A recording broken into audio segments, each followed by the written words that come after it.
Excuse me, you're Harry's wife, aren't you? Yes, I am. Can I help you with something? Don't you think you're pushing your luck a bit too much, considering you're the one who married into the family? Excuse me? What are you referring to? People are saying that you're a nightmare for your mother-in-law. Pardon? This unexpected confrontation happened one afternoon when a gossip-loving woman, Juliet, approached me during a grocery run. She is my mother-in-law's friend and a neighbor. I was taken aback, utterly clueless about these accusations. Me? Tormenting my mother-in-law? No way. It's absurd to think I'd cause such trouble. I rebutted, feeling more and more flustered. I'm really not sure what you're talking about. I haven't done anything of the sort.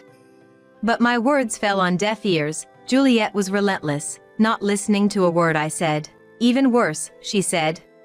Stop making lame excuses and start treating your mother-in-law with respect. I couldn't believe what I was hearing. If anyone was getting mistreated here, it was me. My name is Amanda. I've been married to my husband Harry for almost a month now. You could say we're what people call a newlywed couple, still basking in the honeymoon phase.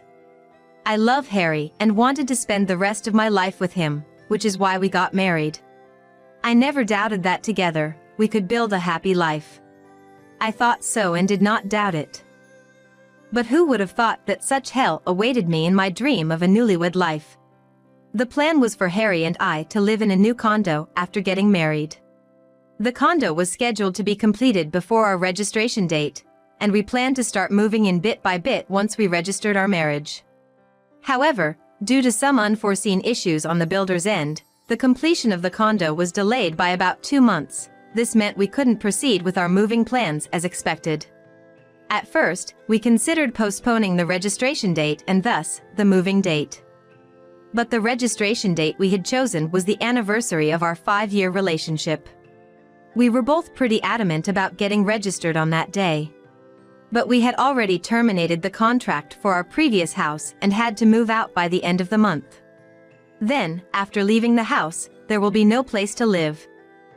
That's when Harry suggested that we live with his parents for a while. My hometown is in a far-off rural area, so commuting to work from there was out of the question. But Harry's parents' house was relatively close to our workplace, so commuting wouldn't be much of a problem. Although I was hesitant at first, I realized that we really didn't have a choice. I thought to myself that it was just for a couple of months until we could move to our new condo. So, with that, we went to Harry's parents' house to discuss the situation. I had met Harry's parents before. They seemed like any normal couple. A chatty mother and a quiet father. I thought they were just a normal married couple that you can find anywhere. I didn't think living with them, even temporarily, would cause any serious conflicts. I had a very light-hearted attitude towards it. When we arrived, Harry's mother greeted us with a smile. Welcome, Amanda, Harry. Please come in, she said, offering us tea and a plethora of snacks. After some small talk, she asked, You said you had something to discuss. What's going on?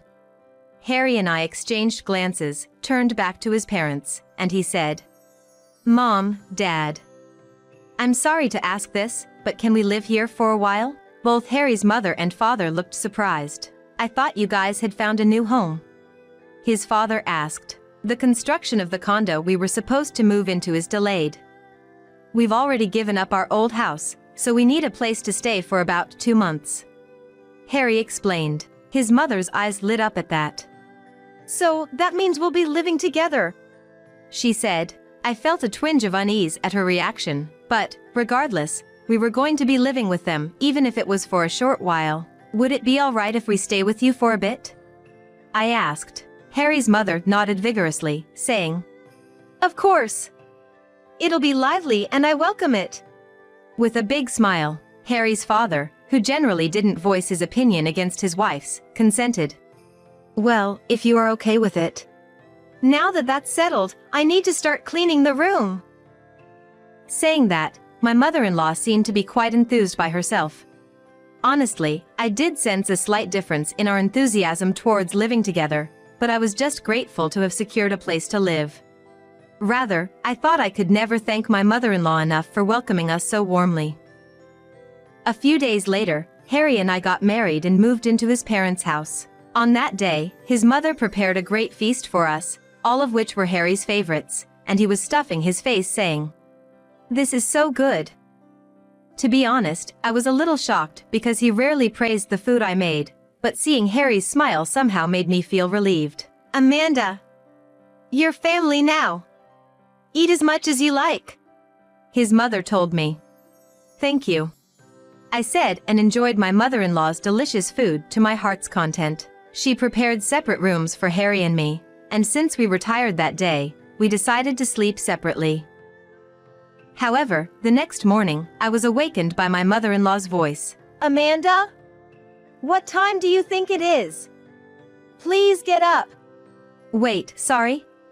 When I looked outside the window, it was still dim. When I checked the time on my smartphone, it was still 5 a.m.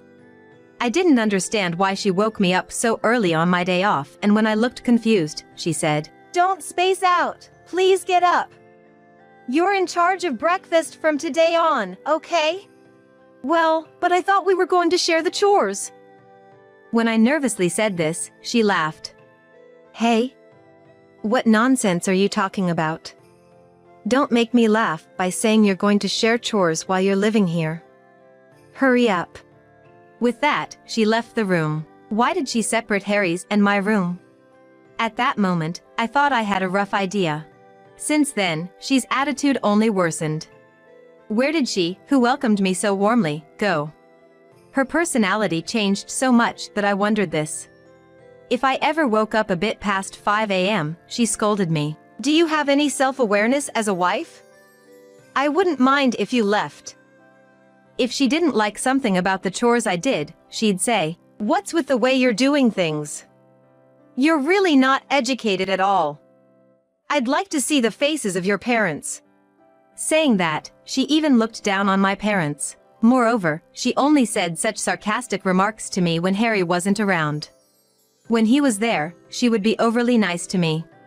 I couldn't bear it anymore and decided to talk to Harry about it. "Hey, about your mom, she keeps making snide remarks and it's really hard for me."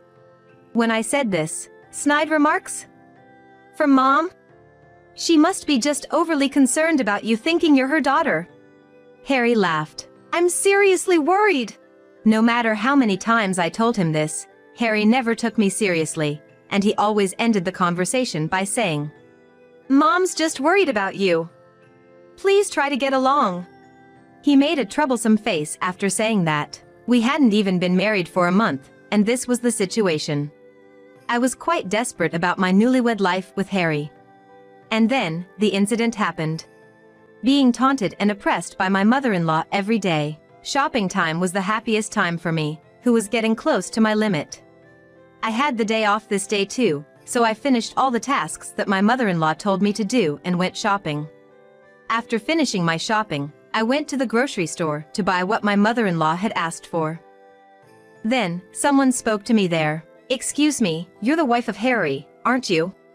"Yes, I am, but..." "Isn't it a bit too harsh to be treated like this, considering you're the one who got married?" "Excuse me? What are you referring to?" "You are said to be harassing your mother-in-law, not the other way around." "What?" At her sudden accusation, my mind went blank. Of course, it would. I had no recollection of doing such a thing. However, the woman named Juliet seemed to think I was playing dumb. "It's not good to feign ignorance. You push the housework onto mother-in-law every day, badmouth her, and gallivant around town, don't you?" She said such ridiculous things. "Hold on a minute. I'm not pushing housework onto anyone, nor am I badmouthing anyone. Moreover, saying that I'm gallivanting around. So, what's in those shopping bags then? Are they not as she said?" With those words, she pointed at my shopping bags and glared at me. "That's not true. I just happened to be off work today."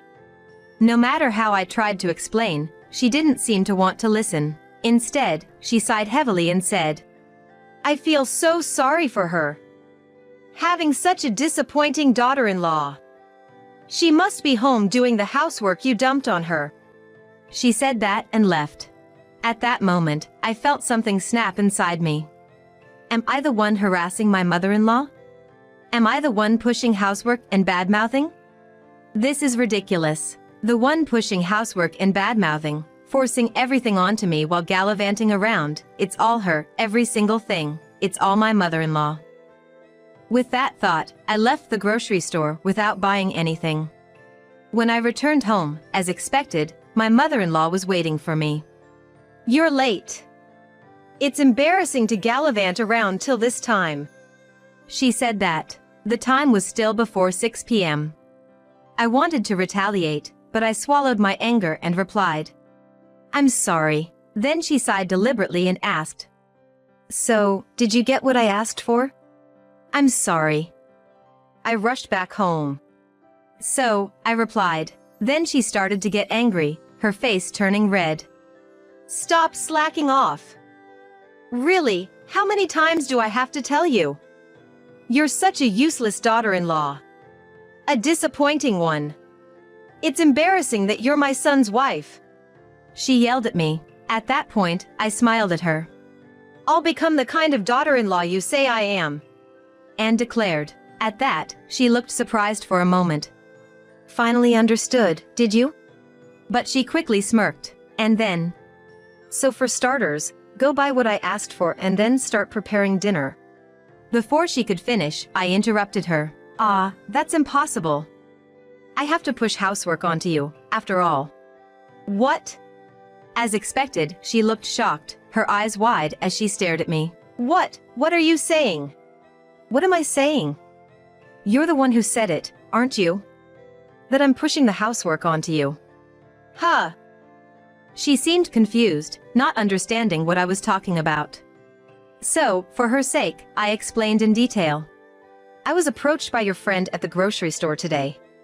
She told me that I'm pushing housework onto you, bad-mouthing you, and gallivanting around. So, I thought I should become the kind of daughter-in-law you're telling her about." As I said that with a smile, she started to get flustered. Her mouth opened and closed, as if she wanted to say something but couldn't find the words. "Mother. That's how it is. There's only a short time left for us to live together, but during that time, I won't do the housework, and I'll speak ill of you. I'm planning to fill my days off with lots of activities, so understand that." With that, I went up to my room. As I did so, she stood still, shocked. It was the first time I'd ever had the upper hand against my usually nagging mother-in-law. After a while, Harry came into my room when he returned from work. "Hey, Amanda! What did you say to Mom? She looks like she's about to cry, saying you've been bullying her." With such a ludicrous statement, I recounted everything that had happened today. Even after that, he looked unconvinced. "If you're still siding with your mother after everything I've said, then I don't think we can go on like this. If she is so important to you, why don't you just live with your mommy in this house forever?" Upon hearing this, Harry seemed to sense that I was even considering divorce, and immediately apologized. Until recently, he had been casually suggesting that maybe it's okay to continue living together like this, but he promised me that he would move on the scheduled moving day, possibly realizing that the situation had turned precarious after this incident.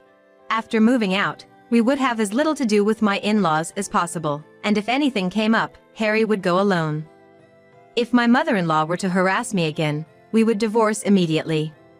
He accepted my proposal smoothly and started preparing to move as soon as possible, even before the condo was completed, as promised. My mother-in-law tried to stop him several times, saying to him, "Are you really moving out? You're being deceived by that woman," but Harry paid her no mind. On the contrary, he told her clearly, "I've heard everything from Amanda. Please stay out of our lives." He clearly said so. In hindsight, I wish he had taken my concerns seriously and addressed them from the beginning, but I am grateful that he has changed his attitude now. The thought of divorce had crossed my mind, but there's nothing better than being able to stay with him. And then, Harry and I finished moving, and our true married life began. My mother-in-law still tries to contact Harry, but he seems to be ignoring her. Perhaps feeling a significant sense of guilt towards me. Let me know right away if Mom says anything to you. He's been saying, some may see him as a husband who conveniently changes his tune. But for me, he is my one and only beloved, whom I married with considerable resolution. If the same thing happens again, I'm sure there won't be a next time, but for now, I think I'll forgive him for this incident. As long as Harry and I are healthy and can live ordinary days, that's more than enough for me.